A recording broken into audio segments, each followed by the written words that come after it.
Welcome to StaalX Construction and Steel Podcast. Episode 12, Data Centers Keep Construction Alive. Will the pushback from community and environmental groups stop them? Before we start, quick shout out to StaalX. If you work with steel, rebar, wire rod, mesh, any of it, StaalX makes your life way easier. You can check real prices, get instant quotes, and order everything online without waiting on emails or chasing people down. Super simple, super fast. If you haven't tried it yet, head over to StaalX.com and make a free account. Alright, now back to the episode. Welcome to the Deep Dive. Today we're digging into the U.S. construction industry's end-of-year outlook, and honestly, the sources we've compiled present a genuinely a bizarre economic picture. It's a total paradox, isn't it? Yeah. I mean, if you just look at the fundamentals in the nationwide end-of-year report for 2025, right, you see high borrowing costs, you see these persistent labor shortages, policy uncertainty, everything points toward a painful contraction. Exactly. All the ingredients for a severe downturn are there. You've got the elevated interest rates, demand is softening in most of the traditional segments. You'd expect the floor to fall out. But it hasn't. It hasn't. Yeah. And that's the question. What is acting as this sort of economic scaffolding, preventing the whole sector from just collapsing? It all comes down to one single hyper-accelerated segment. Just one. Just one. Data center construction. It's providing such disproportionate momentum that it is, and I don't think this is an exaggeration, it's the primary lifeline for the entire non-residential construction sector heading into 2026. The sole lifeline. Arguably, yes. Without that massive tech investment, the industry cliff would be right under our feet. But dependency, that always brings risks. And here's the twist in our sources today. That crucial lifeline. It's facing this severe, coordinated political opposition. From environmental groups, community groups. And they're demanding a nationwide moratorium. So the stability of the physical economy of construction has become totally reliant on a segment that might just get frozen by policy. And that's the conflict. That's the whole story. You're watching the growth of our digital world run headfirst into these very real, very local fights over resources. Okay, so let's unpack those headwinds first, just based on that year-end report. The sources are pretty clear that overall non-residential activity, it's slowing down. A lot. It is. If you strip out three protected areas, education, healthcare, and of course, technology construction spending basically stalled in 2025. Stalled completely. Across the board. And the outlook suggests that general activity, so think your retail, your office space, all that stuff, it's going to stay soft well into early 2026. Developers are they're waiting. Waiting for rates to drop for some kind of clarity. Exactly. And even with that softening demand in the broader market, the labor shortage we always talk about hasn't gotten any better. How is that possible? If demand is soft, shouldn't that ease the pressure? You'd think so, but it's a supply side problem, not demand side. The pool of skilled labor has just shrunk. You have this huge wave of retirements from the skilled trades. Your master electricians, plumbers. All of them. And that's happening at the same time that you have tighter immigration policies, which reduces the incoming workforce. So the supply is just smaller. So even with fewer projects overall, there's this intense competition for workers, which keeps pushing wages up and keeping costs high. It's a feedback loop. It is. And that shortage is especially bad in the non-residential sector, which is precisely where the data centers are pulling all their workers from. Okay, now let's add the public sector risk. There is a massive date looming on the calendar. Oh yes, the funding cliff. The Infrastructure Investment and Jobs Act. That legislation was propping up so much of the heavy and civil engineering work. It was crucial in 2025. It funded highways, bridges, water, and sewage systems. It kept that whole segment humming. But that funding is scheduled to expire in October 2026. Less than a year from now. So what happens if Congress just doesn't renew it? It puts a freeze on future public contracts. I mean, big state and municipal projects, they rely on that federal money for planning. If that pipeline dries up, projects get paused or canceled.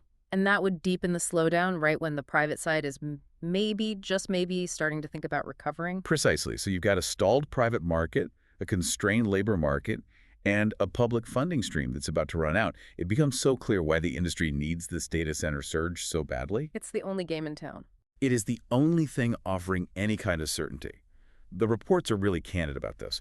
A real rebound in construction spending is only expected in the back half of 2026. The DC sector is the bridge over that canyon. It's what keeps this current softness from becoming a full-blown recession for construction. Okay, so if data centers are the industry's indispensable oxygen tank, we have to look really closely at who is threatening to turn that tank off. What's driving this opposition? The opposition is. It's incredibly well organized. We looked at this letter sent to Congress. It was signed by over 230 groups. Wow. Yeah. And it's everyone. You've got the big national names like Greenpeace and Physicians for Social Responsibility, but also hyperlocal groups like Food and Water Watch. And they're not asking for a little more regulation. No, they're asking for a moratorium. A full stop. A national freeze on all new data center construction until new, much stricter rules are in place. Well, nationwide freeze on the industry's only growth engine, that's a huge policy demand. What's at the core of it? What unites all these groups? It boils down to two things: electricity and water. And maybe more importantly, who pays for it all? Let's start with the grid. So these data centers, especially the ones powering generative AI, they require just colossal amounts of electricity. And it's not just the amount, it's the fact that it's a 247 load. Right, it's not like a factory with an 8-hour shift. It's always at peak. Always. This constant massive demand drives up regional utility rates for everyone. And to meet this new demand, what do the energy companies propose? New gas-fired power plants. Exactly. Yeah. Which, directly conflicts with the climate goals of a group like Greenpeace and raises all sorts of local air pollution concerns. And when the utility has to build all that new infrastructure, who foots the bill? Well, it's usually the residential consumers who subsidize it. We saw one estimate for Virginia, which is a huge data center hub. Data center alley. Right. It suggested households there could see their monthly bills go up by an estimated, $14 to $37 by 2040, just to cover the grid upgrades. That puts a real number on it for people, a monthly cost. Okay, then there's the water issue. The water use is just as contentious. Critics use words like guzzling. Data centers need enormous amounts of water for cooling to keep the servers from overheating. And AI is making that demand even higher. Exponentially higher. Yeah. Food and Water Watch put out an estimate that by 2028, AI data centers could be using as much water as 18.5 million U.S. households use indoors. 18.5 million. And this demand is hitting communities that might already be dealing with drought or water shortages. It makes for a very, very powerful political argument at the local level. And it seems to be working. This isn't just theoretical lobbying in D.C. They're winning battles on the ground. That's the real risk indicator for the industry. Just between March and June of this year, something like 20 data center projects were either blocked or seriously stalled. You see it everywhere. We saw examples in New York, Alabama. All over. In Lansing, New York, in the Finger Lakes region, a proposed AI center faced huge opposition over electricity costs and the impact on the lake. In Bessemer, Alabama, there was a huge fight over rezoning agricultural land. These are local residents getting organized and saying no. Now, the counter-argument is always jobs and tax revenue, but it seems like that argument isn't landing. What are the critics saying about the promised benefits? Well, the critics' rhetoric is pretty harsh.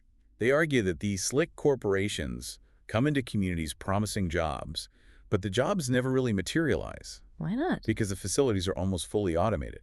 That really changes the cost-benefit analysis for a community. Of course. If you're absorbing all the environmental and utility costs but only getting a handful of jobs, the deal starts to look pretty bad. Now, the industry boosters, like the Data Center Coalition, they push back hard. They say companies are working on more efficient cooling, they're committing to pay the full cost of electricity. But politically, right now, the promise of tax revenue is losing to the fear of higher utility bills and water scarcity. Okay, this tension brings us right to the next layer of this whole thing. If data center construction is the only engine, as you say, keeping market demand humming, what does that concentrated demand do to downstream industries? I'm thinking about materials like steel. It means the entire fate of the U.S. steel market is now directly tied to the permitting success of AI infrastructure. It's that simple.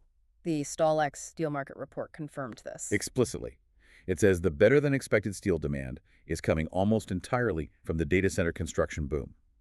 Meanwhile, residential and most other non-res segments, they're pulling back their orders. And this boom is happening in a market that's already being shaken up by policy, specifically the tariffs. Yes. Since the doubling of steel tariffs back in June 2025, prices have been climbing. This DC demand just gives those price hikes more fuel. The flat-rolled steel market is showing really powerful momentum. I think Nucor posted 7 straight weeks of price increases. Wow. Even scrap prices are projected to jump. So this one sector is driving the entire market higher. Which creates a bottleneck. A huge one. And it's causing serious supply chain strain. The demand is so specific for certain grades and sizes of steel needed for these complex projects that the master distributors— And middlemen who hold the inventory. Right. They have major gaps. They're reporting that some sizes are, and this is a quote, impossible to find for quick delivery.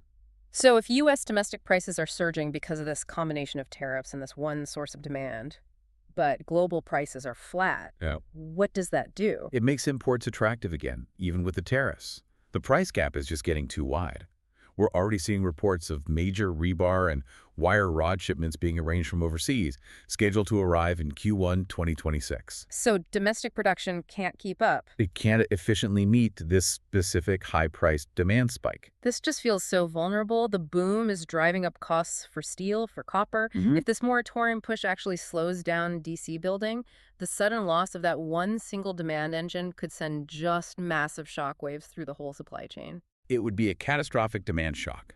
The entire steel industry, the distributors, they've all priced in continued strong growth from AI through 2026. If a widespread moratorium hits, that demand just evaporates. And you get a severe market correction. A huge one. And you'd have distributors sitting on tons of high-priced steel with suddenly no buyers. It's a crisis scenario. So let's play that out. What happens if the environmental and community groups win? The industry loses its single biggest growth engine. What does that look like? The risk just transforms. It goes from being about economic uncertainty to a near-certain significant downturn. You lose the biggest driver right when every other sector is already soft and dealing with its own problems. So that projected slowdown we talked about for early 2026, it wouldn't just be a slowdown anymore. It would be significantly prolonged, significantly deepened. You'd be looking at major job losses, not just for general contractors, but specifically for those specialty trades, the electricians, the HVAC workers, who are essential for these tech builds. And the hopeful outlook for a rebound in the back half of 2026. That turns into, at best, severe uncertainty. The entire forecast for the industry now hinges on this policy conflict, not just on economic cycles. So we're left with this incredibly stark, uncomfortable paradox. The U.S. construction industry needs data centers right now for its own stability. Desperately needs them. But those same data centers are sparking this intense conflict over basic essential resources like water and power. And that has become the single biggest risk for the entire industry going into the new year. It's a total paradigm shift. The stability of U.S. construction, the price of steel, it's not just resting on what the Federal Reserve decides to do with interest rates anymore. It's resting on the outcome of local zoning meetings and congressional policy debates about digital infrastructure. That is a fundamental change for everyone in this space to confront. And that leaves a final provocative thought for you, our listener, to consider. The growth of AI is directly tied to these massive new peak demand forecasts for our electric grids. If every community successfully blocks DC development, how does the U.S. meet that power demand? Who ultimately pays to upgrade the grid to avoid regional blackouts? This debate is about a lot more than just construction jobs. It might just be about the fundamental limits of our national infrastructure. Thank you for listening. Explore more at www.staalx.com.